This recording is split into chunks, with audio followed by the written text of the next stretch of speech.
कि काशी महत्वपूर्ण क्यों है सनातन धर्म के लिए। तो साइंस के पॉइंट ऑफ व्यू से जब हम देखते हैं तो देखते हैं काशी इज लाइक पूरा जो ब्रह्मांड उसको मैक्रोकॉस्म में बोला है एक सेक्रेट साइंस के एक्सपर्ट सेक्रेट ज्योग्राफी एक्सपर्ट ने, तो काशी उसका मीजोकॉस्म है। तो काशी में 56 विनायक का है कि 8 दिशाएं होती हैं, 4 दिशाएं, 4 उनकी 4 कार्डिनैलिटीज, 4 इंटरमीडिएटरीज। जैसे एक वानगी है बड़ी सुंदर, कही जाती है कि काशी जो है शिव के त्रिशूल पे स्थित है। विश्वनाथ जी मंदिर है वो कितनी बार तोड़ा गया और कितनी बार वो दोबारा बना। आज का वर्तमान रजिया की मस्जिद जो कि अब लोगों द्वारा भुला दिया गया है। रजिया की मस्जिद से पहले विश्वेश्वर का बहुत बड़ा मंदिर था जिसकी सीमाएं बहुत दूर तक लगती थी। अब ये बताइए कि जो बनाया गया कॉरिडोर उसके कितने फायदे हमारे मंदिरों को हुए और कितने नुकसान हुए। रोहिंग्या मुसलमानों को बुला करके मंदिरों को तोड़वाया और जिसका प्रमाण स्वयं प्रधानमंत्री ने दिया जब उनको उन मुसलमानों को गले लगाए। उन मुसलमानों को प्रधानमंत्री ने 13 दिसंबर 2021 को गले लगाया और उस मुसलमानों को जब एड्रेस पूछा कि कहाँ से आप आए तो कहे कि हम बंगाल के रहने वाले हैं। तो ये बड़े बड़े जो यूट्यूबर्स हैं, ये ट्रेंड सेट हुआ है कि होली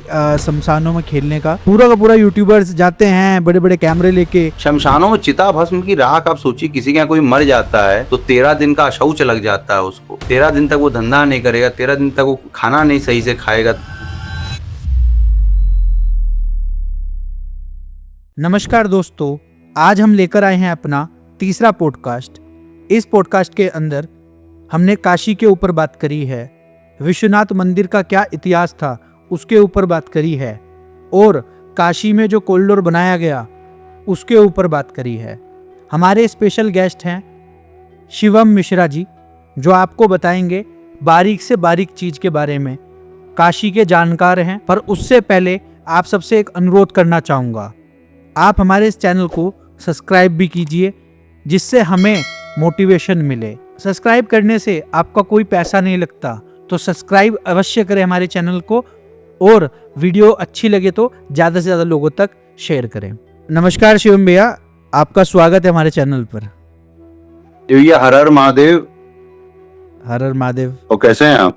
बस कृपा है महादेव की। काशी के ऊपर काफ़ी कुछ लोगों के विचार चलते रहते हैं, आज इसकी वजह से ही हम ये पूरा पॉडकास्ट क्रिएट कर रहे हैं। और सबसे पहले एक जो सभी लोगों को जानना है कि काशी महत्वपूर्ण क्यों है सनातन धर्म के लिए, हिंदू धर्म के लिए। तो हिंदू धर्म में 7 पुरियां हैं जो कि सब जानते हैं। तो उसमें 7 पुरियों में सबसे मध्य में आती है काशी।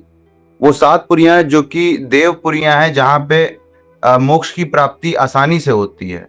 अब मोक्ष क्या है? मोक्ष ये है कि हर धर्म का एक अंतिम लक्ष्य होता है, धर्म के अनुयायियों का एक अंतिम लक्ष्य होता है। जैसे इस्लाम के अनुयायियों का अंतिम लक्ष्य है 72 हूरें और जन्नत। इसी प्रकार से हिंदुओं का जो अंतिम लक्ष्य है वो मोक्ष।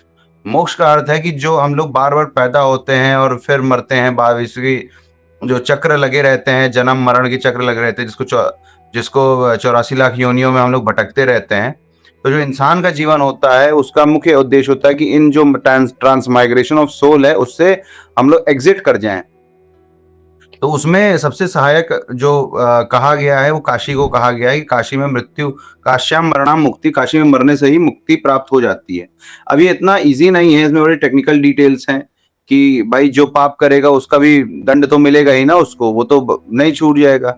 तो उसमें ये हमारे जो आचार्य लोग हैं वो कहते हैं कि विश्व भर का पाप आप करिए, काशी में उसका आके मार्जन हो जाता है। काशी में जो पाप करते हैं वो वज्र का लेप हो जाता है, उसका कोई मार्जिन नहीं होता है।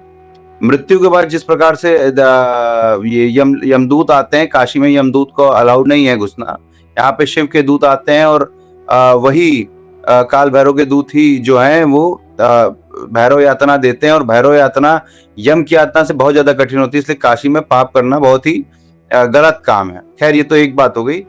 इम्पोर्टेंट कई लेवल पे होती है काशी हिंदुओं के लिए। इम्पोर्टेंट सबसे पहले हम लोग इसको पौराणिक इम्पोर्टेंस समझते हैं जी। पौराणिक इम्पोर्टेंस क्या है कि पुराण में तो काशी का जो महत्व भरा पड़ा है। आप लिंग पुराण देख लीजिए, ब्रह्म वैवर्त पुराण देख लीजिए, यहाँ तक कि जो वैष्णव परंपरा में जो पुराण प्रचलित है, भागवत आदि, उन सब में काशी की बड़ी है। लेकिन सबसे इम्पोर्टेंट पुराण है अपना स्कंद पुराण का, जो काशी, जिसमें काशी के 100 चैप्टर्स काशी पे ही डेडिकेटेड है।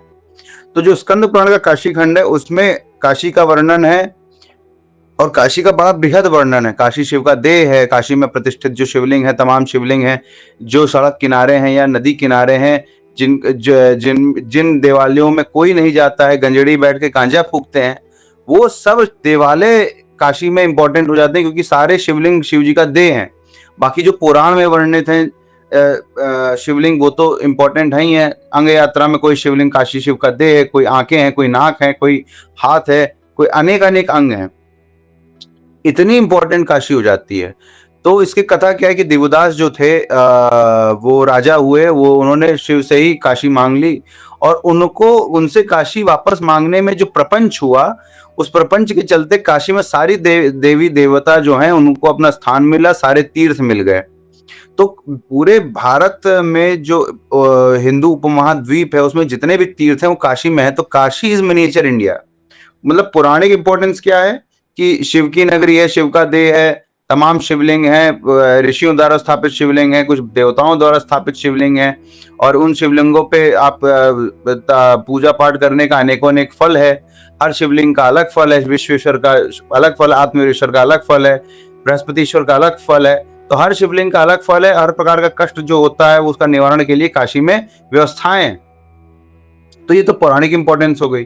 अब पौराणिक इंपॉर्टेंस पर जब इसको सीक्रेट ज्योग्राफी से हम देखते हैं, क्योंकि आजकल उसका जमाना है साइंस के पॉइंट ऑफ व्यू से देखने का, तो साइंस के पॉइंट ऑफ व्यू से जब हम देखते हैं तो देखते हैं काशी इज लाइक, मतलब ये एक इसको अगर पूरा जो ब्रह्मांड उसको मैक्रोकॉस्म में बोला है एक सीक्रेट साइंस के एक्सपर्ट, सीक्रेट ज्योग्राफी एक्सपर्ट ने, तो काशी उसका मीजोकॉस्म है, MESOCOSM। और उस मतलब अखिल ब्रह्मांड की अनुकृति है काशी। अखिल ब्रह्मांड में जो भी देवी देवताएं हैं आदि हैं वो सब काशी में उपलब्ध हैं, इसलिए उस पूरे ब्रह्मांड की अनुकृति है काशी। और ब्रह्मांड से मतलब ये कि साइंटिफिक ज्योग्राफी नहीं, ये कल्चरल ज्योग्राफी है कि जो देवी देवता, हर एलिमेंट के देवी देवता होते हैं, प्रकृति में जो भी एलिमेंट है और पुराणों में जो भी कहानियां है, सबके देवी देवता, तो सारे देवी देवता कन्वर्ज हो जाते हैं एक पॉइंट पे, दैट इज काशी। इसलिए पूरे हिंदू आइडिया का जो ब्रह्मांड है वो काशी है। मतलब आप समझिए यंत्र का एक स्वरूप होता है, यंत्र कहते हैं, कॉस्मोग्राम कहा जाता है अंग्रेजी में।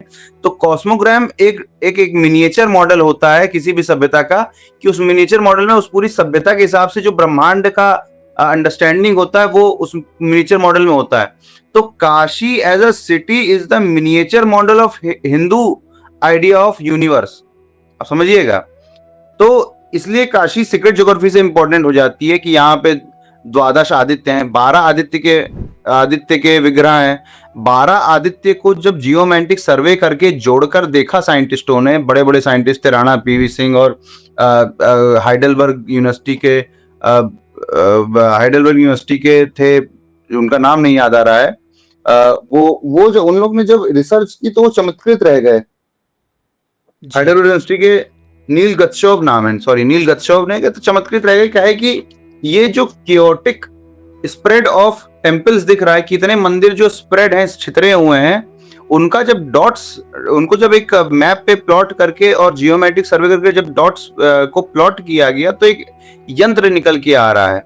तो इसे वैज्ञानिकों ने कहा कि it's a complex web of cosmogram, ऐसा बोला कि जटिल है बहुत ये। अच्छा, जटिलता का क्या कारण है कि अनेक वर्षों से इन्वेजन्स होते गए, मतलब 1000 साल की इन्वेजन है, 1000 साल में हिंदू वापस इसको पुनः बना रहे हैं, और कहीं ना कहीं वो कॉस्मोग्राम का यंत्र बचा भी है पर खो भी गया है। तो उसको समझने के लिए डिकोड करना पड़ेगा, इसलिए उसको कॉम्प्लेक्स कहा गया। जैसे 56 विनायक हैं, तो काशी में 56 विनायक का है कि 8 दिशाएं होती हैं, 4 दिशाएं, 4 उनकी 4 कार्डिनैलिटीज, 4 इंटरमीडिएटरीज। तो उन 8 दिशाओं को जब 7 आवरण में मल्टीप्लाई करते हैं तो गुणांक उनका 56 आता है, तो इसलिए 56 विनायक हैं। अच्छा, शास्त्रों में 56 की गणना दी हुई है। फिर जब उसको हम लोग फील्ड पे देखते हैं तो उन 56 का टाइम और स्पेस जब हम लोग प्लॉट करते हैं उनके मैप्स को एड्रेस के साथ उस पे, तो एक बड़ा ही बृहद यंत्र बन के आता है जो कि चमत्कृत कर देता है कि भारतीय ऋषियों ने जो मंदिर प्लॉट बनाए वो आउट ऑफ डिफॉल्ट नहीं थे, दैट वाज वर डिजाइन। और उस डिजाइन को प्रिजर्व सालों साल लोग करते चले आए। जैसे एक वानगी है बड़ी सुंदर, कही जाती है कि काशी जो है शिव के त्रिशूल पे स्थित है। अब शिव का त्रिशूल बड़ा सोचने में बड़ा अजीब लगेगा, त्रिशूल पे शिव जी कैसे लादे लादे फिरते होंगे काशी को, लेकिन इसकी जो बनावट है वो 3 पहाड़ियां हैं, और हर 3 पहाड़ी का जो शेप आता है काशी का वो एक त्रिशूल की तरह आता है कि बीच में विश्वेश्वर मंदिर है, इधर ओमकारेश्वर, इधर गौरी केदारेश्वर मंदिर, और इसी में 3 खंड विभाजित हैं। माने जो पुराण में लिखा है वो स्टोरी के फॉर्म में लिखा हुआ है, लेकिन जब जियोमेट्री सर्वे किया जाता है तो उस ज्योग्राफी में वो पुराणिक जो एनेक्डोट्स है, पुराण की जो कथाएं हैं वो स्पष्ट हो जाती हैं। ये तो दूसरा हुआ, पौराणिक हमने देखा, सेक्रेट ज्योग्राफी के पॉइंट ऑफ व्यू से देखा। अब हम तीसरे पॉइंट ऑफ देखते हैं कि रेजिलियंस क्या होता है, कि अगर भारत में हिंदुओं की रेजिलियंस अगर देखी जाए तो काशी एक शहर है, कि मतलब शहर सरवाइव कैसे किया, कि माने 1192 से पहले से यहाँ इन्वेजन हो रहे हैं, इन्वेजन होते जाते थे और मंदिर तोड़े जाते थे, सोना लूट लिया जाता था। कुबेरनाथ शुक्ल ने तो ये लिखा कि 1400 ऊंटों पे लाद कर सोना लेके गया था।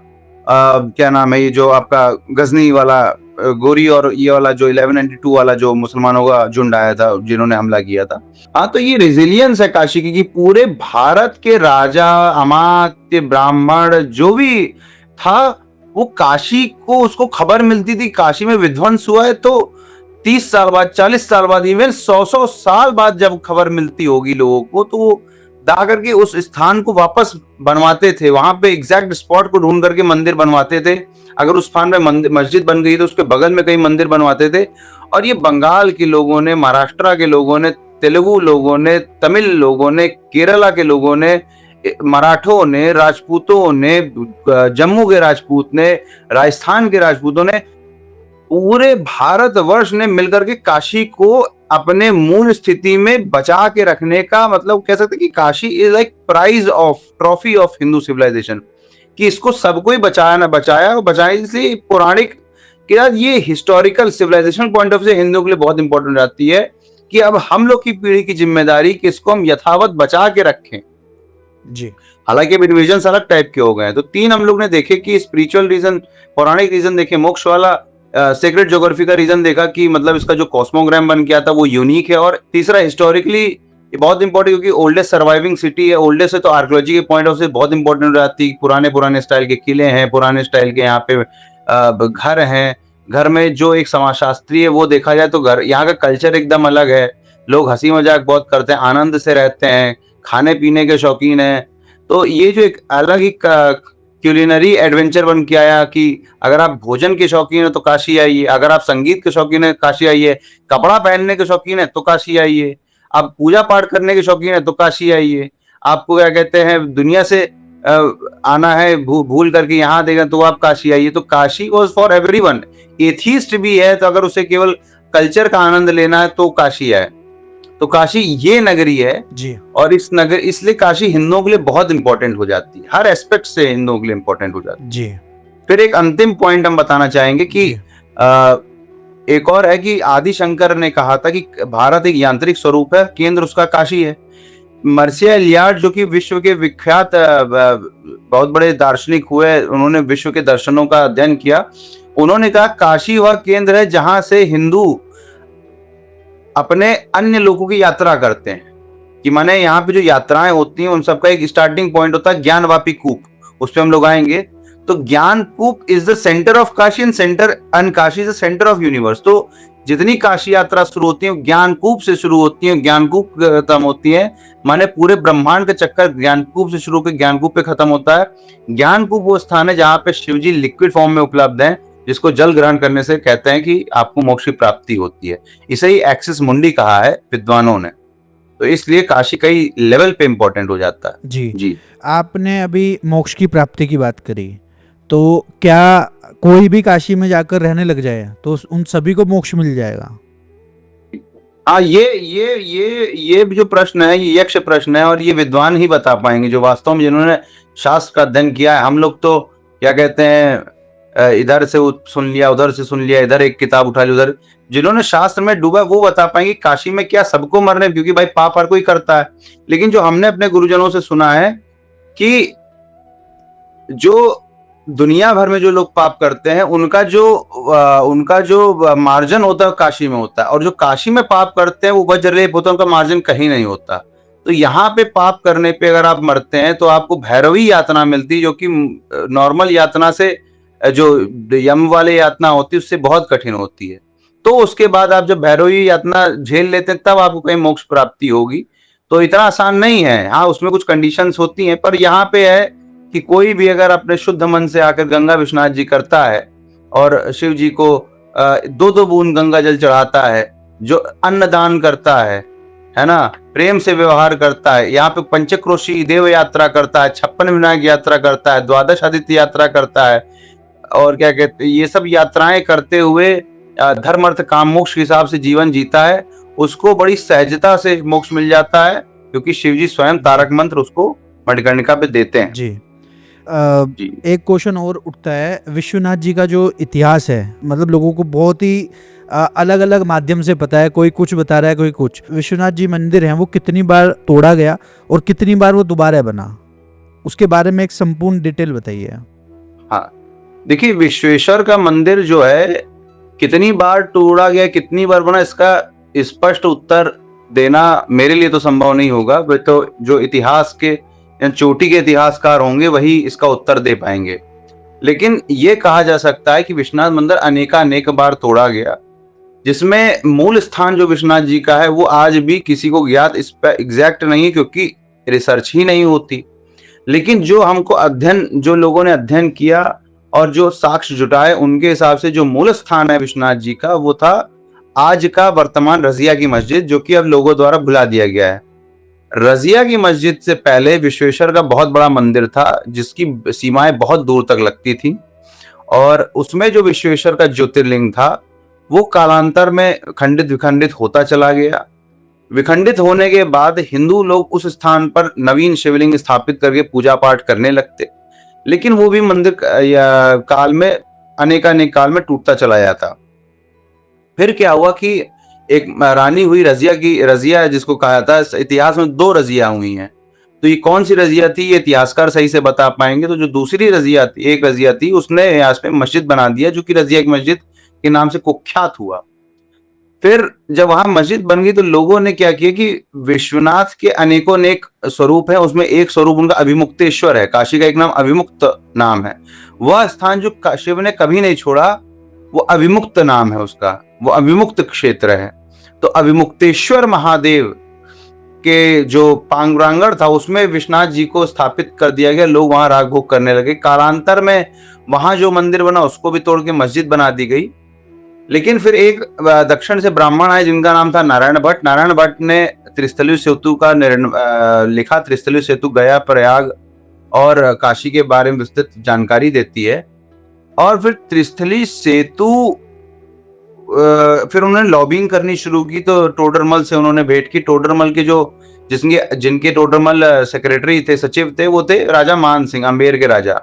तो अमेर के राजा ने उस समय पे अकबर से नेगोशिएशन किया और विश्वेश्वर का एक बहुत ही भव्य मंदिर का निर्माण कराया, जो कि मूल स्थान पे नहीं था, अभिमुक्तेश्वर के स्थान पे था। वह मंदिर 8 कोणीय, 8 शिखर वाला था।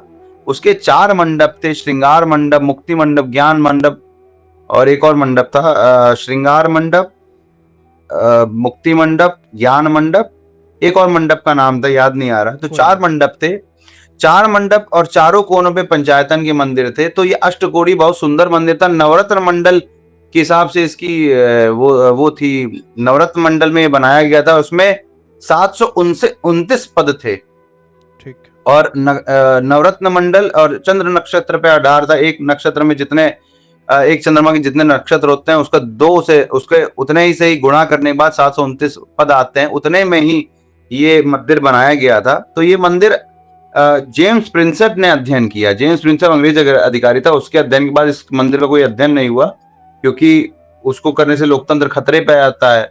तो जेम्स प्रिंसेप का जो अध्ययन था अंग्रेजों का जमाने पे, उसके अध्ययन के बेसिस पे हम उस मंदिर के बारे में जानकारी पाते हैं। उसके बाद भारत सरकार के द्वारा कोई अध्ययन प्रायोजित नहीं हुआ कि कैसा था कैसा नहीं था। हाँ, वो मंदिर जब औरंगजेब ने तोड़ा तो उसने क्या किया, श्रृंगार मंडप का जो क्षेत्र था उसको हिंदुओं को यथावत जीवन भर चिरकाल के लिए अपमानित करने के लिए उसको उसने छोड़ दिया। तो हिंदू एक जयपुर के ही राजा थे, उनका नाम था राजा बिशेन सिंह, जहां तक मेरी जानकारी है। उन्होंने एक नवीन मंदिर तत्काल थोड़ा दूर हटके रजिया की मस्जिद के पास बनवाया। अब देखिए 2 मस्जिद हो गई, एक रजिया मस्जिद हो गई, एक आलमगीर की मस्जिद हो गई। तो जो आलमगीर की मस्जिद बनने के बाद, जिसे आज की डेट में ज्ञान वापी वाली मस्जिद कहा जाता है, ज्ञानवापी मस्जिद बनने के बाद राजा बिशेन सिंह जो कि जयपुर के राजा था, उन्होंने एक नया मंदिर का निर्माण कराया पुराने वाले मस्जिद के पास में। उस मंदिर को आदि विश्वेश्वर मंदिर कहा जाता है, जो मंदिर आज भी यथावत है और जो स्थानीय लोग हैं उनकी श्रद्धा का बहुत बड़ा केंद्र है जी। पर वो प्रचलित नहीं हुआ। प्रचलित कौन सा मंदिर हुआ? कहते हैं जो शिवलिंग था, जो मेरी महंत परिवार से भी बात हुई, उन्होंने कहा कि शिवलिंग को महंत परिवार ने अपने घर में छुपा लिया था और 10 वर्ष बाद सार्वजनिक हो गया था कि मंदिर की पूजा, विश्वनाथ जी की पूजा उसी घर में होती है। तो अहिल्याबाई होलकर ने उसी घर को मंदिर का स्वरूप दिया और मंदिर का स्वरूप देने के बाद उस मंदिर को महंत परिवार के सुपुर्द किया, है ना, कि महंत परिवार का मैं मंदिर महंत परिवार को देती हूँ, तो महंत परिवार का प्राइवेट प्रॉपर्टी हुआ मंदिर का। ये अहिल्याबाई ने उनको एक पट्टे में लिख के दिया। पट्टा आज भी जो है मंदिर में लगा हुआ है। उसको गवर्नमेंट हटाना चाहती थी, हटा नहीं पाई। उस मंदिर में यही लिखा हुआ है कि मंदिर का रेनोवेशन करके अहिल्याबाई महंत को ही मंदिर सुपुर्द कर रही हैं। तो इस प्रकार से मंदिर का नवनिर्माण हुआ। जो अहिल्याबाई होलकर द्वारा मंदिर था वो मंदिर पंचायतन, शिव पंचायतन स्टाइल में था, जिसमें केंद्र में बैकुंठेश्वर थे, जिसमें गोल गुंबद वाला जो मंदिर दिखता है वो बैकुंठेश्वर का था। उसके बगल में दंडपाणेश्वर का मंदिर था और जो विश्वेश्वर का मंदिर था वो ईशान कोण में आता है, वो एक साइड पे था। विश्वेश्वर के ईशान में भोग अन्नपूर्णा का, वायव्य में लक्ष्मी नारायण का मंदिर था, आग्नेय में अभिमुक्तेश्वर का मंदिर था और नैऋत्य में विष्णु का मंदिर था। जो विष्णु जी का मंदिर नैऋत्य कोण में था वो मुक्ति मंडप से आए विष्णु जी का था, जो औरंगजेब ने तोड़ दिया था मुक्ति मंडप, उसके विष्णु ला करके रखा था। और ये मंदिर जो अहिल्याबाई होलकर का बना, ये अपने आप में मास्टरपीस था, क्योंकि इनके मंदिर बनाने के बाद पूरे भारत भर के जो राजा थे उन्होंने उसमें छोटे छोटे अपने शिवलिंग स्थापित किए, अपने नए मंदिर स्थापित किए। तो as a resilience of Hindu culture बन के उतरा कि विश्वनाथ मंदिर बनवाया अहिल्याबाई ने, स्वर्ण चढ़ाया रंजीत सिंह ने, चांदी की सिल्ली दी और हौद बनवाया जम्मू के राजा ने, जवानेश्वर सुजानेश्वर शिवलिंग स्थापित कराया उदयपुर महाराणा ने, और फिर उसके बाद उसमें नेपाल नरेश ने 4 धाम और 4 पुरियों का छोटा छोटा मिनिएचर मंदिर बनवाया। तो इस तरह से तमाम एक पूरा इकोसिस्टम तैयार हो गया मंदिर का। उसी में काल भैरव का एक मंदिर स्थापित हुआ, एक हनुमान जी का हुआ। हनुमान जी के मंदिर में सप्त ऋषि थे, सबसे ऊपर वशिष्ठ जी का विग्रह था। ये सब मतलब इट वाज अ पूरा एक हिंदू सिविलाइजेशन का वो था, वो लिविंग म्यूजियम था जो अहिल्याबाई ने मंदिर बनवाया। अब ये बताइए कि जो बनाया गया कॉरिडोर, उसके कितने फायदे हमारे मंदिरों को हुए और कितने नुकसान हुए? क्योंकि आपने 56 विनायक की भी बात करी, तो आपकी काफी सारी पोस्ट है, यहाँ पर आपने वहाँ पे भी स्पष्ट करा है कि 56 विनायक भी कुछ तोड़ दिए गए थे कॉरिडोर में। तो कॉरिडोर का जो आइडिया था वो पीछे बड़ा नोबेल था, कि बड़ा अच्छा आइडिया है कॉरिडोर बनाने का। इसमें क्या था कि भाई जब मंदिर बना तब जनसंख्या भारत की नाम मात्र थी, लोग उतने आते नहीं थे दर्शन करने के लिए, तो छोटी जगह में था तो भी काम चल जाता था। कालांतर में लोग आने लगे, उनके लिए बेसिक कम्युनिटीज, बाथरूम की कमी हो गई, कूड़े का कोई सही से साधन नहीं था, बहुत सारी दुकानें भी खुल गई थी और ये सब सारी समस्याएं थी। भीड़ बहुत ज्यादा बढ़ रही थी, केओस हो गया था मंदिर किनारे, चूंकि लोगों का रोजगार मंदिर आश्रित था तो कोई दुकानें खुल गई थी। तो और अगर कोई यात्री लाइन लंबी लग गई श्रावण के टाइम, उसको बाथरूम आदि जाना रहेगा तो बड़ी दिक्कत होती, महिलाओं के लिए बड़ी समस्या हो गई थी, वृद्ध जनों के लिए व्यवस्थाएं नहीं हो पाती थी। तो कॉरिडोर का आइडिया बड़ा नोबेल था। उसमें आइडिया में क्या था कि जो मंदिर है और घाट है उसके बीच में एक पाथवे बनाया जाएगा, उसमें सारे जो सेक्युलर बिल्डिंग्स है, सेक्युलर का मतलब जो नॉन सेक्रेड स्ट्रक्चर्स हैं, जैसे घर हो गई, दुकान हो गई, उसको हटा करके जो हेरिटेज भवन है, जो पुराने मंदिर हैं, जो जो जो क्या कहते हैं कोठियां हैं पत्थर की, उसको, और जो कई सारे शिवलिंग देवालय हैं उसको छोड़ते हुए एक आनंद वन की तरह एक पेड़ लगाए जाएंगे। कि मतलब आदमी, आप इमेजिन करिए कि आप घाट से आ रहे हैं स्नान करके और वाया एक बगीचे के थ्रू जा रहे हैं जहाँ वैरायटी ऑफ ट्रीज हैं, आप छोटे छोटे मंदिर हैं, आप सब पे 2-2 बूंद चढ़ाते जा रहे हैं, आपके खाने पीने की सुविधा है, वहाँ पे आप वॉशरूम कर सकते हैं।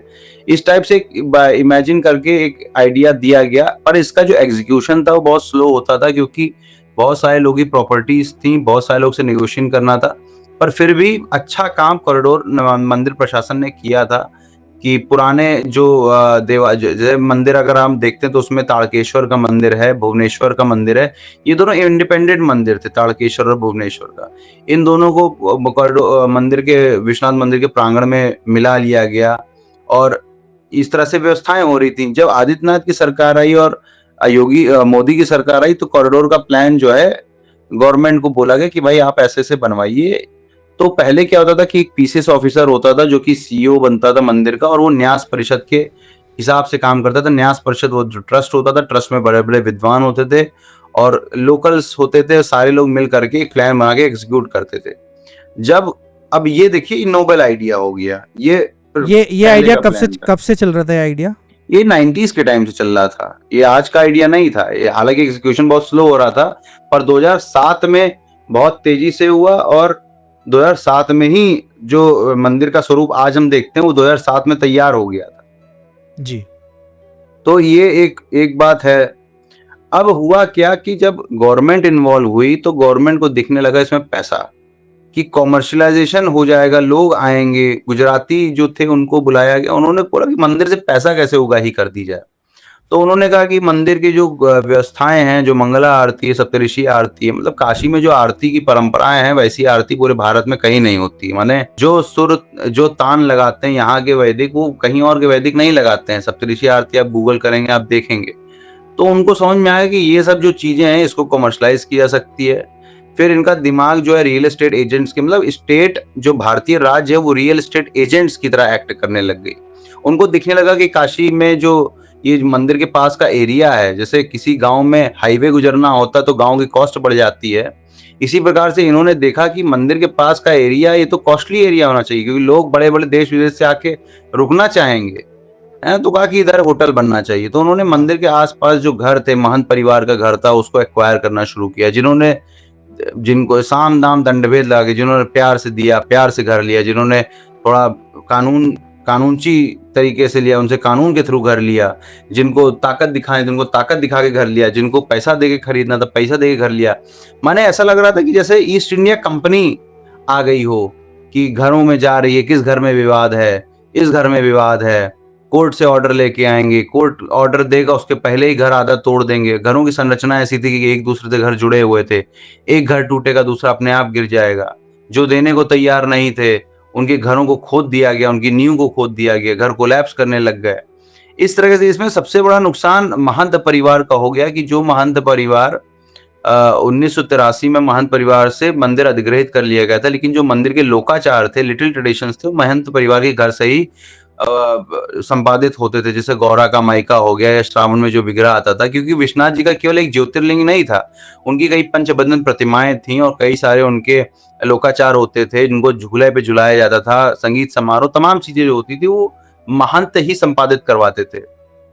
अन्नकूट हो गया, अन्नकूट के बाद तमाम मतलब काशी में कहा जाता 7 बार और 9 त्योहार। तो इसलिए उनका मंदिर के पास रहना जरूरी था, लेकिन मंदिर के उनका पूरा तोड़ दिया गया और सब एक्वायर कर लिया गया। सबसे ज्यादा नुकसान इसमें फिर व्यासपीठ का संरक्षण करने वाले केदारनाथ व्यास जी का रहा। केदारनाथ व्यास जी अपने आप में लेजेंड है। उन्होंने विवाह नहीं किया था, आजीवन ब्रह्मचर्य पालन किया, तमाम दुनिया भर के उन्होंने ग्रंथों का अध्ययन किया। उन्होंने काशी के ऊपर ऐसे ग्रंथों की रचना की, पंचकोशात्मक देव यात्रा जो अब मिलती नहीं। इटली के कहाँ के लोग आते थे। 3.5 साल पुराना उनका भवन था, उसमें कितने एंटीक्स थे। ज्ञानवापी मस्जिद का जो मुकदमा था वो इनका परिवार ही लड़ता आ रहा था। इनके परिवार ने ही मुकदमा लड़ करके मुसलमानों को गुम्बद के नीचे की भूमि में सिमटा दिया था। और ये जो थे ये केवल और हिंदुओं का कब्जा मस्जिद के गुम्बद के बाहर की भूमि से शुरू होता था। पूरे हाथे का कब्जा हिंदुओं के पास था। वो कब्जा ज्ञानवापी का जो ज्ञानवापी हाता जिसे कहा जाता था, ज्ञानवापी कॉम्प्लेक्स इंग्लिश में, वो केदारनाथ व्यास के पास था। उस क्षेत्र में कई सारी दुकानें थी, कई सारे मंदिर थे, जिसका संपादन ये केदारनाथ व्यास करते थे जी। मोस्ट इंपॉर्टेंट क्या था कि ज्ञानवापी कूप के पास एक व्यासपीठ थी। तो काशी में जितनी भी पंचकोशी देव यात्रा, द्वादशादित्य यात्रा, 56 विनायक यात्रा, ये सब यात्राएं जो थी ज्ञानवापी से शुरू कर ज्ञानवापी पे खत्म होती थी। तो उसके कीपर जो थे केदारनाथ व्यास थे जी। कॉरिडोर में इनके सारे केदारनाथ व्यास महंत परिवार को सबसे पहले दूध मक्खी की तरह हटा दिया गया, उनका व्यासपीठ तोड़ दिया गया। जो विश्वनाथ पंचायतन था, विश्वनाथ पंचायतन को तोड़ दिया गया, एंटीक्स बेच दिए गए। जब छप्पन विनायक भूमि को तब 56 विनायक जी के कितने 56 विनायक में से कितने विनायक खंडित हुए? 7-8 विनायक उसमें तोड़े गए, सुमुख विनायक, दुर्मुख विनायक, प्रमोद विनायक और इस टाइप से, और गणनाथ विनायक, तमाम विनायक तोड़ दिए गए। कुछ विनायक पे हथौड़ा मार दिया गया। तो ये सब होता रहा, और लॉकडाउन में तो खूब इनको मौका मिला, इन्होंने रोहिंग्या मुसलमानों को बुला करके मंदिरों को तोड़वाया, और जिसका प्रमाण स्वयं प्रधानमंत्री ने दिया जब वो उनको उन मुसलमानों को गले लगाए। उन मुसलमानों को प्रधानमंत्री ने 13 दिसंबर 2021 को गले लगाया, और उस मुसलमानों को जब एड्रेस पूछा कि कहाँ से आप आए, तो कहे कि हम बंगाल के रहने वाले। अब यूपी में लेबर्स की कमी हो गई थी, कि उनको बंगाल से मंगाना पड़ गया। तो कहते हैं कि हिंदू लेबर्स ने तोड़ने से मना कर दिया था। फिर तमाम कई अनचैरिटेबल सोर्सेज से कहानियां पता लगी कि नीचे क्या वो निकली, संपदाएं निकली, क्या निकला। उसकी तो चर्चा ही नहीं करनी, क्योंकि उसका प्रमाण नहीं है, तो वो हम लोग जेल जा सकते हैं अगर उसकी चर्चा करने लग जाए। पर वो जो है वो बड़ा विभत्स है, और आप सोचने में मजबूर हो जाएंगे कि ये देश का लोकतंत्र है, और ये बाबू और नेता लोग मिलके ये लोग किसी भी हद तक जा सकते हैं। जैसे एक मंदिर था पुतली वाला शिवाला, उस शिवालय में क्या था कि कई सारे अप्सराओं के विग्रह थे, और बजाते हुए, कोई बीन बजा रहा है, कोई सारंगी बजा रहा है, और जीवंत विग्रह थे। एक एक अप्सरा जो थी वो पंजीकृत थी। उस मंदिर को इन्होंने तोड़ दिया, उसकी अप्सराओं का एंटीक्स को सब गायब कर दिया, और उसका नाम बदल के अभिमुक्तेश्वर रख दिया। सोचिए, मंदिर का नाम बदल दिया, मंदिर का सब एंटीक्स चोरी वोरी कर लिए, सब स्मगल कर दिए, और 12 पेड़ काट दिए जो प्राचीन थे। टेम्परेचर बढ़ गया तो जर्मन हैंगर्स लेके आ रहे हैं। माने किसी भी स्केल पे प्लानिंग ले लीजिए, डिजाइन ले लीजिए, एग्जीक्यूशन ले लीजिए, कोई काम इनसे सही से नहीं हुआ। इनका एक काम बढ़िया हुआ कि इन्होंने मंदिर के पैसे से 40 लाख रुपए खर्च करके डॉक्यूमेंट्रीज बनाई, ताकि लोगों को भ्रमित किया जा सके, जो कि ऑन रिकॉर्ड है। ये सारी बातें जो भी हम बातें बोल रहे हैं, हवा में नहीं बोल रहे हैं, सारी बातें ऑन रिकॉर्ड, ऑन पेपर है। इसको लेकर के हमने एक पुस्तक भी लिखी है आप जी। तो ये पुस्तक अभी प्रूफ रीडिंग हो रही है। जब प्रूफ रीडिंग हो जाएगी तो इसको पूरा हम proper with all reference and images छापेंगे, तो ये सारी बातें नीर शीर हो जाएंगी। तो पॉइंट ये कि तो इसमें एक मंदिर और इसमें बाबा की कचहरी करके मंदिर है, वो भी तोड़ा। हाँ, भारत माता का मंदिर तोड़ा। हाँ, विश्वनाथ की जो कचहरी था उसके बारे में तो वो ये एक विदेशी आया था, उसका नाम नहीं याद आ रहा, ट्रैवलर का, बड़ा इंपॉर्टेंट ट्रैवलर हो जाता, उसके अकाउंट्स विक्रम संपत ने भी खूब यूज किए हैं। वो कहता है कि वो विश्वेश्वर की कचहरी के बारे में लिखता है कि कई सारे पुराने शिवलिंग जो कि किसी जमाने में खंड विखंड हो गए थे, लोगों ने वापस ला के रख करके जोड़ करके 108 शिवलिंग लगाए थे, जिसमें कपिल मुनि का विग्रह था। उसी के बाद अक्षयवट हनुमान मंदिर था। अक्षयवट हनुमान मंदिर, अक्षयवट का 140 फीट का पेड़ था। उस पेड़ के नीचे नकुलेश्वर महादेव का मंदिर था, कि आचार्य नकुल आए थे, वहां पे उन्होंने तत्वज्ञान अपने शिष्यों को दिया था, और लिंग स्वरूप शिव जी को स्थापित किया था। तो ये मतलब आप देखिए, ये तो एक बातचीत की बात है।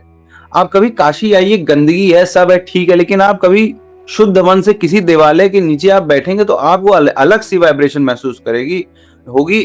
कितना भी आपने कुकर्म किया है, वो वाइब्रेशन काशी में तीर्थ में प्राप्त होती है, क्योंकि ऋषियों के तप के स्पर्श से भूमि तीर्थ बन जाती है। और काशी तो सारे ऋषि आदिकाल से आते गए हैं, और काशी में उन्होंने अपना जगह स्थान किया है, प्राप्त किया है शिव से, और पूजा करके शिवलिंग स्थापित किया है।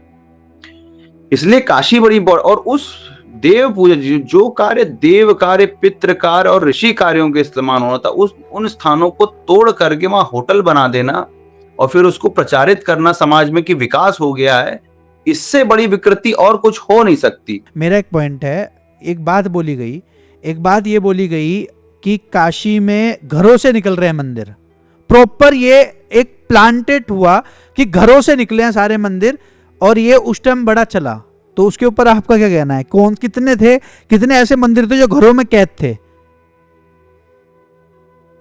देखिए, ये कहना कि बहुत अच्छी स्थिति थी, ये वो नहीं है। मतलब हम ये नहीं कह रहे कि इससे पहले काशी में सतयुग था, लेकिन ये इन्होंने जो बनाया और इन्होंने जो कह के बताया, वो बड़ा पाप का ये भागी बनेंगे कि काशी में तो घर घर में मंदिर है।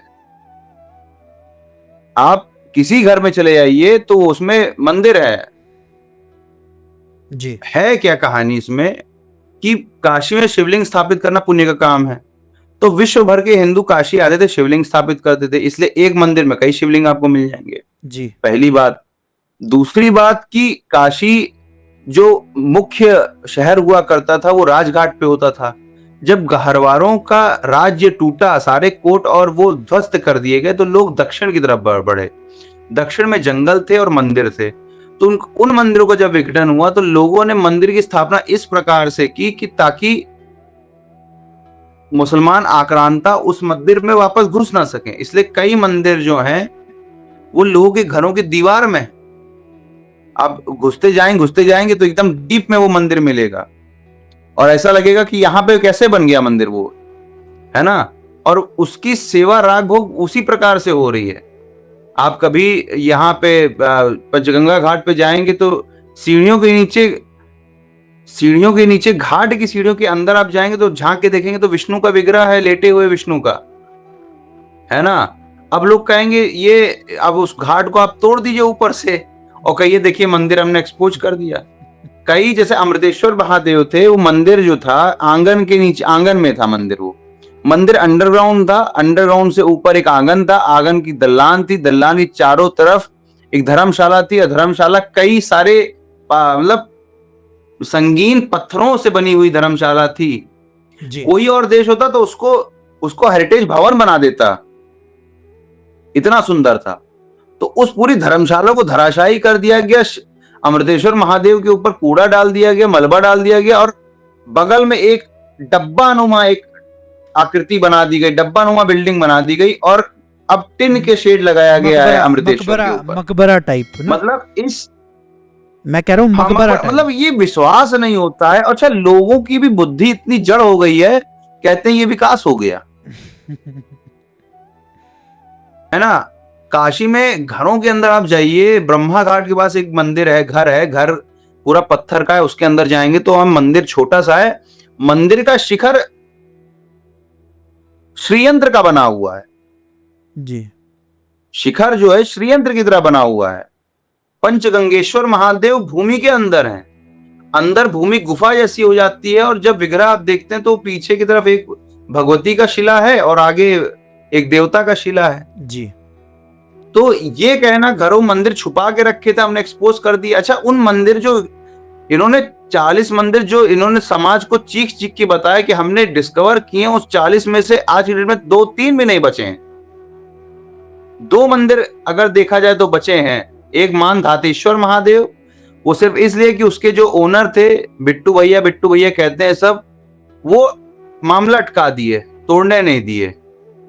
दूसरा एक रेप्लिका ऑफ विश्वनाथ जी था, वो मंदिर बच गया। बाकी कोई मंदिर दिन का सूर्य नहीं देख पाए, उनको जड़ से खत्म कर दिया गया और जो देखे उनकी राग भोग सेवा बंद करा दी गई। आप खुद सोचिए, एक भरे पूरे शहर में काशी की जो संरचना है वो बड़ी विचित्र तरीके की है, वो नॉर्मल शहर की तरह नहीं है। काशी गंगा अर्धचंद्राकार में है, लाइक ए क्रेसेंट मून। उनके एक साइड में शहर है, एक साइड में रेती है। तो जिस साइड में शहर है, नदी के दोनों साइड शहर नहीं है, एक ही साइड शहर है और वो शहर केवल घाट किनारे बसा है और वो इस तरह से बसा है कि गली का मकड़जाल है और ट्रैवलर्स अकाउंट में वो गलियां यथावत बताई गई हैं कि हाँ गली है। स्कंद पुराण के समय तक वो गली बन चुकी थी, क्योंकि स्कंद पुराण में श्लोक है कि गलियों में भटकने का पुण्य है। अच्छा, स्कंद पुराण से एक बात उन गलियों बताइए, का रखरखाव बड़ा बुरी स्थिति। स्कंद पुराण में क्या ये मंदिर उल्लेखित थे जो टूटे हैं? जी देखिए, पुराण का जो ज्योग्राफी होता है एकदम जीपीएस की तरह समझाया हुआ है कि विश्वनाथ मंदिर के नैऋति में ये है, विश्वनाथ मंदिर के आग्नेय में ये है, विश्वनाथ मंदिर से 10 मीटर जाएंगे तो अमृतेश्वर मिलेगा, मणिकर्णिका तीर्थ के बाएं हाथ। ही पूरा जीपीएस की तरह समझाया हुआ है। फला ऋषि आए थे, फला तपस्या की थी, फला शिवलिंग स्थापित हुआ, इस शिवलिंग पे ज्वर का हो तो ज्वरहरेश्वर महादेव हैं तो इस पे पूजा करने से ज्वर नहीं होता है, ये संकटनाशी महादेव है, यहाँ से संकट का नाश होता है, यहाँ अमृतेश्वर महादेव, तो ये इस टाइप।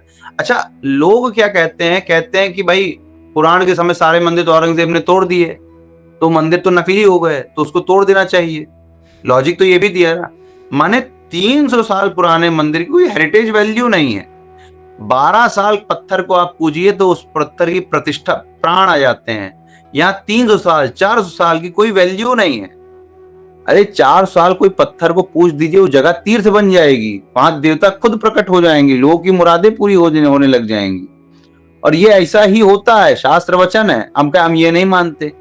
तो आप कन्वीनियंस पे शास्त्र के वचन मान लेते हैं और कन्वीनियंस पे छोड़ देते हैं, तो इस तरह से तो नहीं चल सकता है ना। जी। अगर कोई मंदिर कब्जे में था तो आप दिखाइए कितनी एफआईआर हुई लोगों के मंदिर कब्जा करने के लिए, आपने कितने मंदिर छुड़ाए।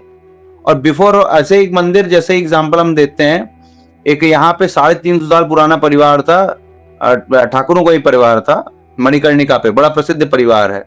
तो उनके जो ओनर थे विभूति नारायण सिंह, उनके घर में 22-23 मंदिर थे। एक मंदिर तो उन्होंने राम दरबार उनके पूर्वजों ने स्थापित किया था, मणिकर्ण विनायक था। अब होता क्या, पुराने जमाने में लोग आते थे, रहने लगते थे, सेवा राग भोग आरती कर रहे हैं मंदिर की, 12 साल 10 साल 20 साल 100 साल 200 साल करने लगे। मंदिर को उन्होंने जीर्णोद्धार कराया, अपने उसमें ले लिया, पूजा पाठ करने लग गए जी। और मंदिर की आज की डेट में भी जो मंदिर सरकार के अधीन नहीं है, काल भैरव सरकार के अधीन नहीं है, हालांकि अव्यवस्था है काल भैरव में, लेकिन कोई 1 रुपए आप नहीं देना चाहते तो कोई 1 रुपए आपसे कोई ले नहीं सकता है। अच्छा, आप लाइन में लगिए, दर्शन करिए। इसके ऊपर मैं आऊंगा सेपरेटली, पर उससे पहले मैं एक चीज पूछना चाह रहा हूँ। जैसे कॉरिडोर यहाँ का बना काशी का, उसका उदाहरण वर्तमान में वहाँ पे दिया जा रहा है वृंदावन में, कि काशी में हमने हर किसी को मुआवजा दिया और सब कुछ हमने 1 नंबर किया। ये बात कही गई है जो उनके पास लोग जा रहे हैं, जिनके घर और मकान जा रहे हैं, उनको कह रहे हैं कि तुम्हें मुआवजा भी ठीक मिलेगा। काशी में सब कुछ, सबको मुआवजा मिला है, सब खुश हैं, सब आनंद में हैं। अब बताइए शिवम भाई, इसके ऊपर क्या कहना चाहेंगे? तो झूठ है, सफेद झूठ है ना, इसमें कोई कहना अतिशयोक्ति नहीं होगा। सरकार से सरकारी अधिकारी, देखिए कुल मिला के जो कॉरिडोर बिजनेस बन रहा है वो 3 एंगल्स हैं इसमें, ब्यूरोक्रेट, पॉलिटिशियन और गैंगस्टर्स, माफिया। इन तीनों का जब सिंडिकेट मिलता है तो कॉरिडोर्स बनते हैं। क्या कंपनसेशन हो जाएगा? आप जो महंत परिवार विश्वनाथ जी में रहता था मंदिर में, जो घर की कोई खिड़की खोलता था तो उसके विश्वनाथ जी के दर्शन होते थे, उसको आप कितना रुपया दे दीजिएगा कि उसको विश्वनाथ जी वो कंपनसेट हो जाएगा?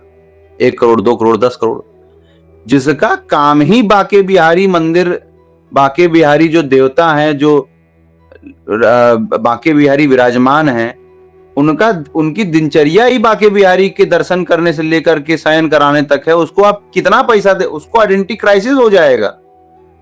जो जीवन बिता दिया, कोई बुजुर्ग जिसने जीवन बिता दिया बाके बिहारी के सानिध्य में, उसको आप कितना कंपनसेशन देंगे, कि कितना पैसे से तोल देंगे, जिसका जीवन ही उस देवता के शरण में ही बीत रहा है सुबह से शाम तक का? कोई कंपनसेशन बैलेंस नहीं कर सकता। दूसरा ये कि जो सरकारी अधिकारी है, सरकार का अधिकारी, सरकार के आर्किटेक्ट, सरकार के इंजीनियर्स, सरकार के एस्थेटिक्स वाले, ये कॉम्पिटेंट ही नहीं है बनाने के लिए। हम ये नहीं कह रहे कॉरिडोर बनना चाहिए नहीं बनना चाहिए, हम ये कह रहे सरकारी अधिकारी जो है उनके अंदर वो योग्यता ही नहीं है कि वो उस तीर्थ क्षेत्र का विकास कर। देखिए बाके बिहारी की स्थिति कोई ठीक नहीं है मंदिर के आसपास की, लेकिन वो सरकार जो है उसकी भी स्थिति, वो योग्यता ही नहीं है उनके अंदर कि वो काम कर पाए, है ना। आपको लोगों को हटाना पड़ रहा है, ये करना। अब हमने तो 10-15 दिन रह के रिसर्च की थी आज से 1 साल 2 साल पहले बाके बिहारी की तरफ पूरा, वो तो बहुत ज्यादा जो हमको समझ में आया वो ये था कि वृंदावन में एक देवालय नहीं है, 12 सप्त देवालय, 8 देवालय वहां पे प्रसिद्ध है। और बाके बिहारी जो है कोई पौराणिक देवता भी नहीं है, वो तो प्रकटित देवता है। तो आप अन्य मंदिरों के ऊपर आप जो है एडवाइजरी जारी कर दीजिए कि आप वृंदावन आए तो केवल बाके बिहारी ने 8 देवालयों का, 8 देवालयों के दर्शन कीजिए। 8 देवालयों में कई देवालय जो है वो प्रोटेक्टेड मॉन्यूमेंट्स हैं। अभी कुछ दिन पहले मदन मोहन कौन सा मंदिर है, बड़ा सुंदर मंदिर है, हमको उतनी जानकारी नहीं वृंदावन की स्पेसिफिक, उसमें जो घास थी उनके मंदिर के बाहर, उसको हटा करके पूरा ईंटा लगा दिया गया, मतलब पत्थर लगा दिया, है ना। जो यमुना के घाट थे उस पर रोड बना दी गई। मेरे पास वीडियो है कि ब्रज में रातों रात पूरा पूरा 20-25 पेड़ों को बुलडोजर से गिरा दिया गया। ब्रज में ब्रज का ही क्षेत्र की बात थी, कुछ साल 1-2 साल पुरानी बात है कि एक साधु ने ब्रज के पेड़ों को बचाने के लिए, वहां अवैध खनन रुकवाने के लिए अपने आप को आग लगा ली। आपने खबर सुनी होगी, एक सन्यासी ने अपने आप को आग लगा ली थी। तो ये अधिकारियों के पास काम करने के लिए बहुत कुछ है वहां पे, पर इनकी मंशा नहीं है, इनकी ट्रेनिंग नहीं है, ये भ्रष्ट हैं। अधिकारी, नेता, गैंगस्टर भ्रष्ट हैं। इनका काम वहां लूट करना है। वहां लैंड माफिया जमा हो चुके हैं। रशिया से पता नहीं कितने वहां के अपराधी आकर के अपना अड्डा जमाए हुए हैं। कितने लोग, अरे कोई छुपी बात नहीं है, रशिया से कितने अपराधी वहां अपना अड्डा बनाए हुए हैं। अवैध बिल्डिंगें खड़ी हो चुकी हैं वृंदावन के शहर में, और वहां पे अवैध तरीके से उसका संचालन हो रहा है लोकल माफिया के साथ मिलकर के। अभी हमारे साथ के एक थे, उनके साथ घटना हो गई कि उन्होंने फ्लैट खरीदा, किराए पे लिया, उसमें अपना सामान रखा, वो वापस आए, देखे फ्लैट खुला, उसमें कोई अंग्रेजन रह रही है बुढ़िया, और उनका सामान जो है निकाल के गायब है। और वो क्या कहते, दौड़ भाग रहे थे इधर उधर कि उनका सामान मिल जाए और ये हो जाए। तो पुलिस वाले FIR नहीं कर रहे थे। मतलब खरीदे हुए फ्लैट तो, का? हाँ नहीं, रेंटल फ्लैट का। तो यमुना के कछार पे बिल्डिंग्स कौन बना रहा है? वृंदावन। और अच्छा, प्लान में देखिए, हर एक प्लान का एक तरीका होता है कि पहले DPR निकलता है, एक डिटेल प्रोजेक्ट रिपोर्ट निकलती है जी। वो DPR एक्सपर्ट्स के उसमें भेजा जाता है पैनल में डिस्कस करने के लिए। फिर एक्सपर्ट्स जो हैं, नदी के विशेषज्ञ जो हैं, नदी के जो मूवमेंट के विशेषज्ञ हैं, पत्थर के जो जानकार हैं, स्थापत्य कला के जो जानकार हैं, जो समाज शास्त्री हैं, जो आर्किटेक्ट्स हैं, जो इंजीनियर्स हैं, जिन्होंने हेरिटेज कंजर्वेशन में काम किया है, उन सबको वो प्लान दिया जाता है, वो प्लान बताते हैं जी। आज की डेट में ये लोग जो अधिकारी हैं, क्या इन्होंने जो मॉडल तैयार किया है उसमें कौन से एक्सपर्ट्स का इनपुट लिया है, क्या बताया है आज तक? काशी वाले विषय में इन्होंने एक एक्सपर्ट का नाम, जो हुआ बिमल पटेल ने बना के दिया। और बिमल पटेल की अगर आप प्रेजेंटेशन देख लें तो बिमल पटेल की बातें सुन के लगता है कि कक्षा 5 का विद्यार्थी बिमल पटेल से ज्यादा जाता है काशी के बारे में। बिमल पटेल ने तो पूरे पंचायतन मंदिर को सिक्योरिटी नाइटमेयर बता दिया। ओ तेरी। बिमल पटेल तो इतना बेवकूफ आदमी है, वो पद्मश्री है, उसने रजिया के मस्जिद का नाम ही नहीं लिया, वो सीधे आलमगीर मस्जिद से जोड़ रहा था विश्वनाथ जी का इतिहास। और आज की डेट में पानी की निकासी का इतना प्रॉब्लम है, गर्मी में इतना जलने लगता है कॉरिडोर। हम तो कहते हैं एक बार जबरमन एंगर हटा करके बिमल पटेल को नंगे पैर नीचे से ऊपर तक का चलवाना चाहिए। अब आपने जैसे उसकी बात करी है तो मैं पूछना चाहता हूँ, एक मेरा सवाल है कि जैसे विश्वनाथ के दर्शन करने के लिए जा रहे हैं लोग, तो जैसे वो जा रहे हैं उसके बाद, क्योंकि वो तो पूरा वो तो को बना दिया है, पूरा मार्बल वार्बल लगा के पूरा वो समतल कर दिया है, तो जो देवता थे उन स्थान पर, उन पर लोगों के पैर आएंगे, क्या उनको पाप नहीं चढ़ेंगे भैया, शिवम भैया? बिल्कुल, ये पाप पुण्य मानते कहाँ है? ये तो खुला कहते कि हम शास्त्र नहीं मानते, हम शास्त्र उतना मानते हैं जितना हमारा कन्वीनियंस है। ये नहीं मानते, पर जो लोग जा रहे हैं वो जा रहे हैं अपने पाप कम करने, महादेव के सामने अर्पण होने, वो और ज्यादा पाप के भागीन हो रहे हैं। वही है, वो पाप के भागी बनेंगे और अज्ञात पाप में आएगा। ज्ञात पाप होता है ना, जानबूझ के किया गया पाप, अनजाने में किया गया पाप, तो अनजाने में किया पाप भागी होंगे, तो वो तो हो गए। लेकिन जो मेरा पॉइंट ये था, कहने का मतलब ये कि पहली बात तो इन्होंने पाप का भागी इसलिए किया कि पूरे जो देश का राजा होता है, जब वो पाप करता है तो उसकी पूरी जो प्रजा होती है उसका पाप भोगती है। मनुस्मृति का वचन है कि अगर राजा पापी है तो पूरी प्रजा पाप भोगेगी, राजा कार है पूरी प्रजा पाप भोगेगी।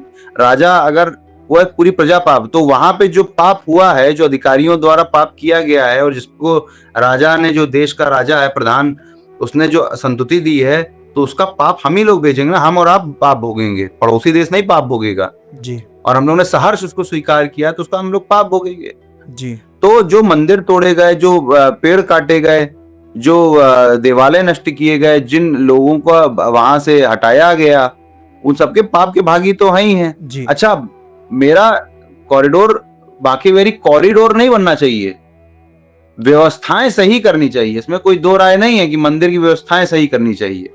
मंदिर की जो भीड़ है उसके लिए आप एक बिल्डिंग खरीद लीजिए मंदिर के बाहर बड़ी सी, उसमें हर हर फ्लोर पे चेयर्स लगा दीजिए। सारे लोग पहले बिल्डिंग में जाके टिकट सिस्टम करेंगे, फिर सबका टिकट चमकेगा वहां बोर्ड पे, 100 करके आप दर्शन करा करके हर आदमी को 10 सेकंड 20 सेकंड दीजिए खड़े होने का, और निकालते रहिए जैसे मैकडी बड़े बड़े रेस्टोरेंट्स में होता है। तो तमाम चीजें हैं, कर सकते हैं। विकास होना चाहिए। वृंदावन बहुत ज्यादा क्योटिक हो चुका है, वृंदावन में व्यवस्थाएं नहीं हुई, पर वृंदावन का विकास इकोलॉजी के एक्सपर्ट्स आए। एक हमारे जान पहचान में मैडम है वृंदावन में, उनका नाम पद्मावती द्विवेदी है। उन्होंने वृंदावन ब्रज के पहाड़ों पे वापस से पेड़ उगाने का पूरा मुहिम छेड़ा और वो थक हार के वापस आ गई, है ना। रियल एस्टेट के बड़े बड़े माफिया थे। तो वृंदावन का मतलब वन है, तो वहां पे पेड़ उगाने चाहिए। सरकार को देखिए वहां पे खाली लैंड लेकर के पेड़ उगाए। वहां पे हम गए थे, वहां पे एक बहुत बड़े विद्वान थे, उनसे मिल गए थे। खंडेल जो वहां पे गीता प्रेस की खंडेलवाल करके किताब है जी, बांके बिहारी मंदिर के पास में ही है, तो उनका नाम नहीं याद आ रहा, बहुत पुरानी बात है। तो उन्होंने क्या किया था कि उनके 100 साल पूर्व एक विद्वान हुए हरिवंश, क्या नाम नहीं एग्जैक्ट याद है, पूरा रिपोर्ट हमने बनाई थी, छपी नहीं थी। तो उन्होंने पूरे वृंदावन में कुछ 5,000 कितने हजार देवालयों का जिक्र किया है विद नेम एंड एड्रेस।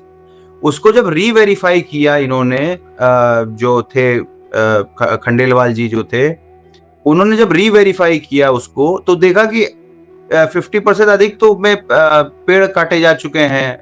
जो कुंड थे उनको पाट करके होटल बनाया जा चुका है, मंदिरों पे अतिक्रमण हो चुका है। तो सरकार अगर सीरियस होती तो कॉरिडोर ना बनाती, सरकार इन विद्वानों को ले करके पैनल बनाती, कहीं जो मंदिर खो गए उनको वापस ढूंढिए, जो कुंड पट गए हैं उसको वापस खोद के कुंड बनाइए, जो पेड़ कट गए वापस उसको उगाइए। तो ये सब इंटेंट नहीं है, ये कॉरिडोर तो वो बहाना है, ये भ्रष्टाचार करके लाखों जीवन भर का पैसा कमाने की व्यवस्थाएं हैं। क्योंकि हेरिटेज सिटी है वृंदावन, और हेरिटेज को सिटी को प्रिजर्व करने के लिए हेरिटेज एक्सपर्ट्स चाहिए। और जो अधिकारी जो कल को टैक्स विभाग में थे और मत्स्य पालन में और कुक्कुट पालन में और एनिमल हस्बेंड्री में थे, वो आकर के तुरंत तीर्थ के एक्सपर्ट बन जाएंगे। जो फाइनेंस कर रहे थे वो तीर्थ चलाने लग जाएंगे। सही बात। क्योटो कहते हैं, क्योटो का मॉडल में एक अधिकारी आता है, 20-30 साल एक उसी स्थान पर रहता है, वहीं पीएचडी करता है, लोकल कम्युनिटी के साथ मिलकर के बात करता है। हम देख रहे हैं वेबसाइट खुल चुकी है काशी विश्वनाथ जी की वेबसाइट पर। आप आरती के लिए टिकट लीजिए, भोग के लिए आप वहीं ऑनलाइन टिकट लीजिए। हर तरीके से पूरे मंदिर को पूरा का पूरा मतलब बिजनेस केंद्र बना दिया है। इसके ऊपर आप क्या कहेंगे? क्या ये पहले था? कॉरिडोर से पहले ये चीजें थी? देखिए 83 में ही अधिग्रहण हो गया था, है ना। 83 में अधिग्रहण हो गया था और टिकट सिस्टम आने लग गया था, क्योंकि लोग आने लग गए थे। पर कॉस्ट नॉमिनल था, 200 रुपए का टिकट था सप्तऋषि आरती का। अभी 7, अभी तो महंगा हो गया होगा। पहले विदेशियों का घुसना मना था, अभी 550 रुपए लेकर आप विदेशी घुस सकते हैं। विदेशी भी, है ना, विदेशी भी घुस सकते हैं। तो ये सही है। मंदिर में आप अगर पैसा ले रहे हैं, देखिए भारत में इतने धार्मिक लोग हैं, वो इतना दान कर देंगे कि मंदिर थाम नहीं पाएगा। इतने वो आज की डेट में अगर मंदिर न्यास कह दे कि हमको झाड़ू लगाने के लिए वॉलंटियर चाहिए, तो लोग झाड़ू लेके पहुंच जाएंगे, पोछा लेके पहुंच जाएंगे, विश्वनाथ मंदिर का प्रांगण का एक एक चीज साफ कर देंगे। तो लोग इतने भावुक हैं अपने देवता को लेकर के, लेकिन उनको लीडर चाहिए करने के लिए। पर इनको मंदिर से पैसा कमाना, इसलिए आन का तान कर। अभी देखिए, अब हम अनचैरिटेबल सोर्सेस की बात नहीं करेंगे, कितने दलाल घूमते हैं आपको सुगम दर्शन कराने के लिए। आप उतरिए गोदौलिया चौराहा, कितने दलाल मिल जाएंगे। मंदिर दर्शन करना है, बिना लाइन के दर्शन करना, कितने दलाल मिल जाएंगे। क्या प्रशासन को पता नहीं है क्या? रेड अलर्ट एरिया है भाई। ATS, raw, IB, UP police, सब तो ये विश्वनाथ मंदिर के पास में ही रहती है। इन सबको आइडिया नहीं कितने दलाल हैं घूम रहे हैं मंदिर में, कितने पीआरओ हैं मंदिर में। पीआरओ का क्या काम है कि विश्वनाथ मंदिर में पीआरओ तक हैं। विश्वनाथ मंदिर होटल चलाती है। तो ये मतलब मंदिर को इन्होंने एक कंपनी की तरह चला रहे हैं। तभी तो मंदिर का सीईओ होता है, चीफ एग्जीक्यूटिव ऑफिसर, मुख्य कार्यपालक अधिकारी। भाई मंदिर का महंत होता है, मंदिर का पुरोहित होता है, कि मंदिर का मुख्य कार्यपालक अधिकारी होता है जी। तो मंदिर को कॉमर्शलाइज करना, देखिए जब एक्विजिशन होता है कोई चीज का, तो एक्वायर करने में पैसा कमाते हैं, उसको कानून कानून दावपेच में पैसा कमाते हैं। उसके बाद फिर मंदिर उसको उस प्रॉपर्टी को तोड़वाने में पैसा कमाते हैं, जो गिट्टी बालू ईटा और क्या कहते हैं एंगल्स निकलते हैं उसको बिकवाने में पैसा कमाते हैं। फिर नई बिल्डिंग का जी ठेका टेंडर कटता है उसमें कमाते हैं, नई बिल्डिंग बन जाती है उसमें कमाते हैं, उसमें यात्री रुकते हैं तो उससे कमाते हैं। तो ये अपने पूरे जीवन भर का खर्चे की व्यवस्था कर रहे हैं कि 500-600 करोड़ उनको सालाना आता रहे अपने जीवन में, मतलब 5 साल में कमा के रखते रहे अपने पास, और सब इसमें निर्लिप्त हैं। ठीक। एक सवाल और उठता है कि ये बात बोली गई थी कि मुझे माँ गंगा ने बुलाया है, तो माँ गंगा के क्या हाल है? क्या साफ सफाई घाट की हुई है या क्या हुआ है? देखिए साफ सफाई हुई है, इसमें कोई दो राय नहीं है। काशी का जो क्लीन कल्चर था वो बहुत कम था, लेकिन अब एक फायदे के लिए आप 99 नुकसान थोड़ी कर सकते हैं भाई। आज के टाइम पे लोगों के अंदर वो जागरूकता तो अभी भी नहीं आई है, लोग कूड़ा तो फेंक ही रहे हैं अंड का बंड। साफ सफाई हुई है, इसमें कोई दो राय नहीं है, पर गंगा को कॉस्मेटिक सॉल्यूशन दिया गया है, इंजीनियरिंग सॉल्यूशन नहीं दिया गया है। जो वो वाली साफ सफाई होती कि लोग देखें तो देख के कहें हाँ साफ हो गया, वो तो कहा गया है। लेकिन क्या गंगा जल उठा करके आचमन किया जा सकता है? क्या गंगा जल में हर घाट में स्नान किया जा सकता है? इस पे ऑब्वियसली नहीं किया जा सकता है।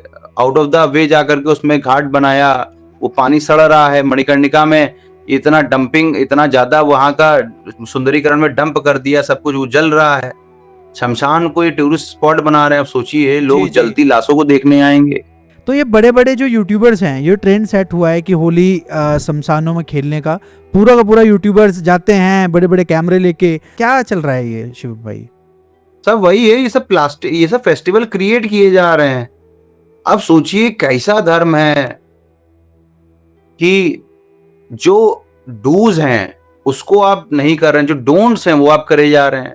शमशानों में चिता भस्म की राख, आप सोचिए किसी के यहाँ कोई मर जाता है तो 13 दिन का अशौच लग जाता है उसको।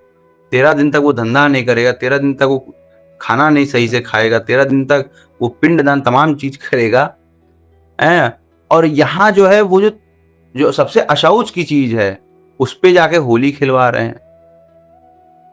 मतलब लोग विश्वास करते नहीं है शास्त्र वचन को। शास्त्र में क्या लिखा गया है? शमशान में कौन जाना चाहिए? शमशान में काम है क्या स्त्रियों का बाल खोल के जाने का? फिर कहेंगे नहीं हम मानते नहीं है शास्त्र। लेकिन शमशान में होली खेलने मान सकते हैं, लेकिन शमशान में शास्त्र वचन जो है कि आपको शमशान नहीं जाना चाहिए, या शमशान जाने के बाद की क्या क्रिया होती है कि आप स्नान करेंगे, जनेऊ बदलेंगे, काली मिर्च खाएंगे, है ना, और कोई काम होगा तो ही शमशान में जाएंगे। और ये जो है जा रहे हैं होली खेलने के लिए। मतलब इतना बड़ा धर्म नगरी में। और होता क्या है कि फर्जी प्रोग्राम इसको प्राचीन कि अंतिम क्या क्या बना के, हाँ प्राचीन 2013 में शुरू हुआ है, इसको प्राचीन बना करके बेचते हैं 2013 में। और इतने सारे क्राउड, लाखों लोग चले आते हैं वो देखने के लिए। कितनी मिसमैनेजमेंट हो जाती है उस एरिया में, भगदड़ मच जाती है। जिन स्थानों पे कभी पितरों का तर्पण होता था वहां लड़का लड़की स्पर्श करके होली खेलने, वो भी ये क्या कर रहे हैं? ये मृत्यु कर्म से मजाक कर रहे हैं। गाने शिवम भाई, गाने सुने हैं मैंने होली के पे, बड़े अश्लील और गंदे गंदे गाने चलते हैं। हाँ, जिस स्थान पे हमारे गुरुजी के पिताजी और गुरुजी लोग 40-40 साल तर्पण कराया पुरखों का, उस स्थान पे स्त्री पुरुष क्या कहते हैं ये होली खेल रहे हैं और अभद्रता के साथ होली खेल रहे हैं। अब इस बार तो जूता चप्पल की होली चल गई थी, जूता चप्पल फेंक रहे थे लोग। मतलब इतनी नीचता तक लोग आ गए हैं। वही अब असल में ना, ये देखिए 2-3 चीजें हैं। एक दो चीजें, जैसे जिम आप जाइए तो जिम में जाना एक बात है और फोटो खींची चलाना दूसरी बात है, और जिम में वास्तव में जाके कसरत करना दूसरी चीज है। तो यहाँ पे क्या है, जिम में जाके लोग फोटो, मंदिर आके फोटो खिंचवा रहे हैं। उनको धर्म पालन करना बहुत कठिन है। धर्म की जो रिस्ट्रिक्शंस हैं वो बहुत अधिक हैं। उसको पालने में लोग कहते नहीं हम आर्य समाजी हो गए, नहीं हम इसको मानते नहीं हैं। तो उनको जो उसमें मना किया गया कि ये नहीं करना, वही चीज करना है। पितृदोष है क्या? पूरा बेसिक समझे हम इसको, क्या है क्या ये चीज? देखिए इसके लिए बताने के लिए अब आप कहेंगे तो हम अपने गुरु जी को किसी दिन बुला लाएंगे, वो उनका ये तो परंपरा से है जो हमको अभी तक समझ में। पितृदोष होता क्या है कि जब जो हमारे पूर्वज हैं, जो हमारे माँ बाप ये हैं, इन लोग की जब मृत्यु होती है एंसेस्टर्स थी जो, तब इनको अगले जीवन में जाने के लिए इन्हें देह की आवश्यकता होती है। जो पिंडदान हम करते हैं उससे इनकी बॉडी पार्ट्स बनते हैं। तो मृत्यु के दिन से लेकर के और 13वें दिन तक का हम लोग 10वें दिन तक का दशगात्र दिन तक हम लोग पिंडदान करते हैं, उससे उनकी बॉडी बनती है, वो अगली यात्रा को जाते हैं। अगली यात्रा होती है तो उनको जो भी उनको कष्ट सहना होता है वो सहते हैं। फिर 1 जीवन 2 जीवन होता है, फिर जीवनचर्या चलने लगती है, ट्रांसमाइग्रेशन ऑफ सोल वाला जो कंसेप्ट है। लेकिन जब उनकी अगली यात्रा की व्यवस्था ही नहीं होगी तो क्या बनेंगे? पितृ बने की जगह प्रेत बन जाएंगे। जब प्रेत बन जाएंगे तो फिर वो विचरण करेंगे, वो देखेंगे कि देखो हमारा दिया हुआ शरीर से ये लोग भोग रहे हैं और हमारे लिए एक चावल का पिंड नहीं दान कर सकते, हमारे लिए तर्पण नहीं कर सकते। तो उस परिवार के पास आगे भटकते हैं। शुरुआत में 10-15 साल में वो कमजोर होते हैं तो वो सिग्नल देते हैं, सपने दिखाते हैं कि हमारा क्या कहते हैं, ये सब पूजा करवाओ, है ना। सिग्नल दिखाते हैं कि हमारी पूजा करवाओ। ये सपने आते हैं, बहुत लोग सपनों में उनके अपने दादा मम्मी ये दिखते हैं, अकाल मृत्यु जो गए हैं उनको ये सपने आते हैं। कुछ टाइम बाद वो जब पावरफुल हो जाते हैं तो वो सपनों के अलावा और सिग्नल देते हैं। जैसे घरों में कलेश होता है, विवाह संबंध टूटने लगते हैं, घर में खाने में टेस्ट खत्म हो जाता है, पिता पुत्र संबंध खराब हो जाता है, पति पत्नी लड़ने लगते हैं, घर में गंदी बदबू आने लगती है, कोई खुश नहीं रहता, लोग अलग अलग, डिप्रेशन, सुइसाइड। ये जब पितृदोष एक्सट्रीम फॉर्म लेता है तो लोग सुइसाइड करने लगते हैं। जी। सुइसाइड केवल एक ही रीजन नहीं होता, उसके कई रीजन होते हैं। तो इसीलिए जो है पितरों को अपने रास्ते भेजने के लिए उनका पिंडदान होना चाहिए, गया श्राद्ध होना चाहिए, है ना। ये सारी क्रियाएं अगर करेगा आदमी तो उसका एक वो मिलेगा, उसको फल मिलेगा। तो अच्छा, कोई कहीं भी कर सकता है? मतलब ये जो आप बता रहे हो ये पूजा पितृदोष की, वो कहीं भी कर सकते हैं या फिर काशी में आके इम्पोर्टेंट? नहीं, देखिए इसका अलग अलग वो है। जैसे पितृदोष की पहला तो जैसे किसी का अकाल मृत्यु हो गई तो उसका नारायण बलि की जाती है ना। 10वें दिन आया आदमी नारायण बलि कर लेता है, नहीं कर पाता जब बाद में समय मिलता है। काशी में एक जगह है पिशाच मोचन। पिशाच मोचन एक ऐसा स्थान है जहाँ पे काल भैरव को ब्रह्म हत्या लग गई थी क्योंकि उन्होंने अपने कानी उंगली के नाखून से ब्रह्मा जी का 5वां सर झूठ बोलने के लिए काट दिया। तो जब ब्रह्म हत्या लगी थी तो उनकी छोटी पिशाच मोचन भी थी काशी में जो है। तो वहां पे देखिए स्थान का प्रभाव है। शिव जी वो नगरी जो है वहां पे स्थानस्य प्रधानम चवलम प्रधानम, स्थान की वैल्यू होती है। तो तीर्थों में अलग अलग वैल्यू है, तो उस हिसाब से तीर्थों में वहां पे वो कृत्य करवाने पड़ते हैं। तो पितृदोष यही है कि जब पूर्वज जो है वो अपने सही दिशा में नहीं जा पाते मृत्यु के बाद, तो उससे जो इफेक्ट पड़ता है वो पितृदोष होता है। जी। अब इसमें एक सवाल और उठता है, अगर मान लो किसी को काशी में पूजा करानी हो, कोई हो व्यक्ति इसको लगे कि काशी में हमें पूजा करानी है, तो जैसे आप बता रहे हैं कि कुछ लोग वहाँ पर अलग अलग चीज़ें भी कर रहे हैं, तो सही शास्त्रीय और सही वैदिक पंडित हमें कहाँ मिलेगा जिससे हम पूजा पाठ करा सकें? देखिए जो पारंपरिक हैं, है ना, जैसे हम लोग भी करवाते हैं जी। तो हम लोग करवाते हैं अपने, हमारे आचार्य हैं पंडित राजन ठाकर। पंडित राजन ठाकर गुजराती औदिच्य ब्राह्मण है जो 5 पीढ़ी पहले काशी आए थे। पूरा ललिता घाट उनकी बपौती था जिसको कॉरिडोर में ले लिया गया। तो वो 5 पीढ़ी से इस पूरे वैदिक में, संहिता में, ज्योतिष में पाखंड विद्वान है। तो अगर आपको करवाना है तो आप लोग हमसे संपर्क कर सकते हैं, सबसे इजीएस्ट है। लेकिन काशी में कौन सी पूजा उस पर डिपेंड करता है कि आपको मृत्यु कर्म करवाना है तो उसके लिए अलग होता है, रुद्राभिषेक जैसे कर्म करवाना है तो उसके लिए अलग है जी। कुल मिला के यहाँ 10% पॉपुलेशन ब्राह्मणों की है। घाट किनारे बड़े सारे विद्वान हुए, राम मंदिर की प्रतिष्ठा करानी थी तो काशी से गए, हालांकि जो भी है, पर मंत्रोच्चार करने के लिए काशी से ही वैदिक गए। यहाँ प्रधानमंत्री को भी अपना अगर कोई शुभ मुहूर्त निकालना होता है तो गणेश्वर शास्त्री द्रविड़ से ही आते हैं। तो काशी में अभी भी विद्वता है, काशी में अभी भी वेद की परंपराएं हैं, काशी में अभी भी लोग घिसते हैं अपने आप को वेद के सूत्र याद करने के लिए। तो काशी में आप हम लोग से कांटेक्ट कर सकते हैं। मेरा नाम शिवम मिश्रा है, जैसा मालूम है। मेरा काम ही यही है कि लोगों को सही वैदिक के पास पहुंचाना कि उसका काम सही से हो। जी, है ना, सही बात है। तो एक लास्ट और बिल्कुल अंतिम प्रश्न है मेरा, वो है कि आजकल पर्ची वाले बाबा बड़े घूम रहे हैं मार्केट में।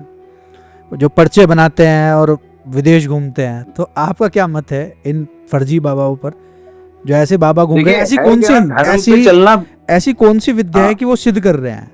ये विद्या है नहीं, क्या है? ये होती हैं विद्याएं, कर्ण पिशाचनी और तमाम तरह की बड़े सारे भारत में तांत्रिक हुए हैं, और ऐसे ऐसे तांत्रिक हुए हैं कि तंत्र कोई बुरी चीज नहीं है, पर उसमें क्या होता है कि आदमी को बहुत जल्दी बेनिफिट मिल जाता है, तो उस बेनिफिट का वो गलत चीजों में इस्तेमाल ज्यादा करता है, क्योंकि इंसानी बुद्धि है।